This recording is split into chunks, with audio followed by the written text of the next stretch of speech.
வணக்கம். விடுதலை ராஜேந்திரன். பிரதமர் மோடியை தன்னுடைய பிரச்சாரத்தில் மிகவும் மோசமான ஒரு எல்லைக்கு வந்து விட்டார் போல் இருக்கிறது.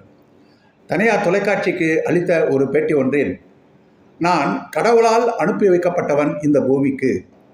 நான் உண்மையில் என்னுடைய பெற்றோர்களுக்கு பிறக்கவில்லை. பயாலஜிக்கல் என்ற அடிப்படையில் நான் பிறந்திருப்பதாக எனக்கு தெரியவில்லை. பூமியில் போய் சில காரியங்களை செய்துவிட்டு வா என்பதற்காக கடவுள் என்னை இங்கே பூமிக்கு அனுப்பி வைத்திருக்கிறார் என்று தன்னை பரமாத்மாவின் தூதராக மோடி கூறி மக்களிடம் வாக்குகளை கேட்டு இருக்கிறார். மோடியினுடைய இந்த பேச்சுக்கு அவருடைய சீடர்கள் என்ன முட்டுக்கட்டை கொடுக்கப் போகிறார்கள் என்பது தெரியாது. ஒரிசாவில் போய் பூரி ஜெகநாதனுடைய கோயில் பொக்கிஷத்தினுடைய சாவி தமிழ்நாட்டில் இருக்கிறது என்று தமிழர்களை அவமதிப்பு வகையில் பேசினார்.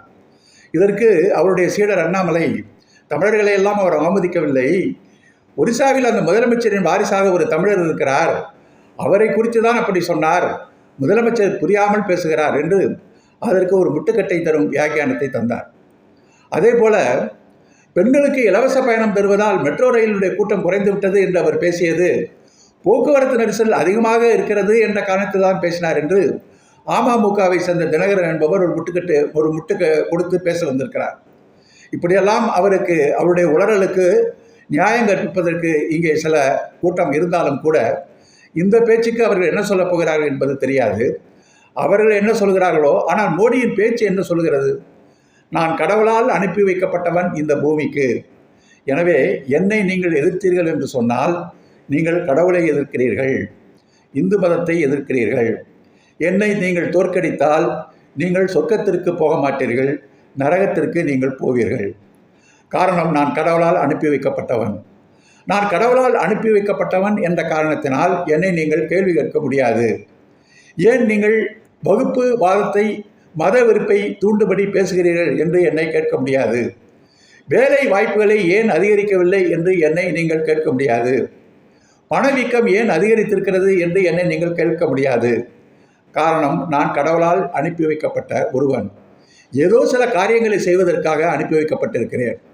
அது என்ன ஏதோ ஒரு சில காரியம்? 2024 நாடாளுமன்ற தேர்தலில் இந்தியா கூட்டணி நீ தோற்கடித்து விட்டு வா என்பதற்காக கடவுள் என்னை இந்த பூமிக்கு அனுப்பி வைத்திருக்கிறார் என்று அவர் சொல்லுகிறார் போலும்.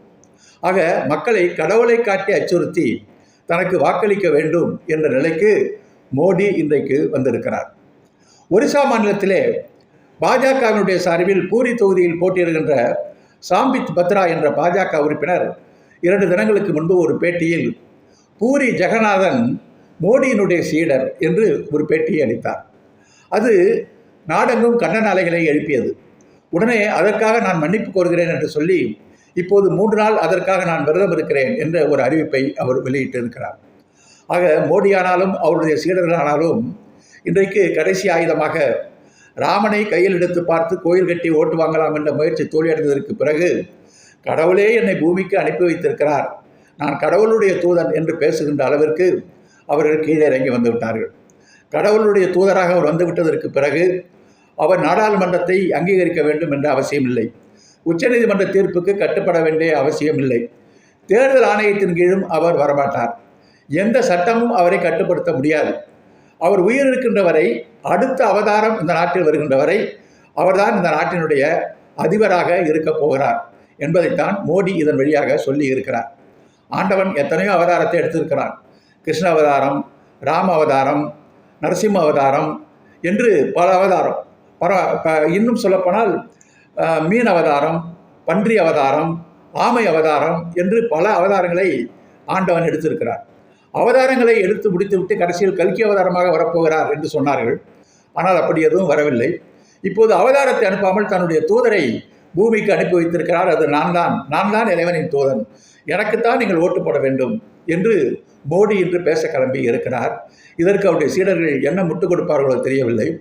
இறைவன் சொல்லாமலா அவர் பேசுவார்? மோடியை நீங்கள் எதிர்த்து பேசினீர்கள் என்று சொன்னால் இறைவனை எதிர்த்து பேசுவதாக அர்த்தம். இந்து விரோதிகள், சனாதன விரோதிகள் என்று அவருடைய சீடர்கள் இதற்கும் தொலைக்காட்சியில் வந்து விளக்கம் சொன்னாலும் ஆச்சரியப்படுவதற்கில்லை.